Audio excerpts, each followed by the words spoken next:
Hey, today is day 8 of a series I'm doing where I'm inviting you to read Acts with me in the month of February. And if this is the first video you're seeing, what this series looks like is because Acts is 28 chapters, and February is 28 days. Each day in February, I'm reading one chapter of Acts, and each day I'm posting a video sharing what I liked and what stood out to me about the chapter for that day. And if you're reading Acts with me, I would love for you to share what you like too in the comments. And in this way, it'll be like our own little Bible study in the month of February to help learn and grow in the Bible together and to build and keep a daily Bible habit. So if you want to join me in reading Acts, I would love that. Today is day 8, so this is what I liked about chapter 8 today. What stood out to me today was the story of Philip and the Ethiopian. It says at the beginning of this chapter that on the day that Stephen died, a great persecution broke out against the church in Jerusalem, and all except the apostles were scattered throughout Judea and Samaria. Philip, who we read about in today's story, was, like Stephen, one of the 7 men who was chosen to wait on tables, and who faithfully served before God. He was also full of the Spirit, and God was constantly working through him. And Philip ended up in Samaria. Now, I don't have time to read the entire story of Philip and the Ethiopian, but I can summarize it. One day an angel of the Lord said to Philip, "You should go down this road."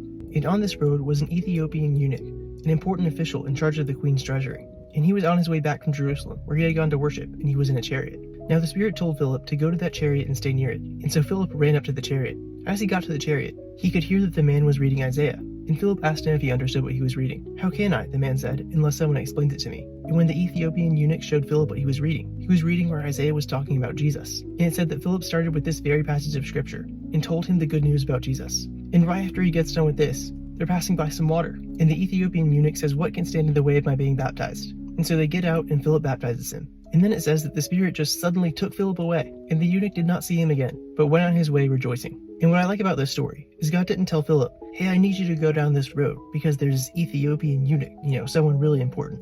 And he's traveling on his way back from Jerusalem, and he's reading Isaiah, but he doesn't understand it, and so you're going to explain it to him. And what he's going to be reading about is he's going to be reading about Jesus, right? The very person that you're traveling around telling everyone about, the good news. And so you're going to get to go and tell him about the good news of Jesus. And then after this, you guys are going to come across some water, you're going to baptize him, and then I'm just going to take you away and make you disappear. Sound cool? Cool. No, that's not what God said.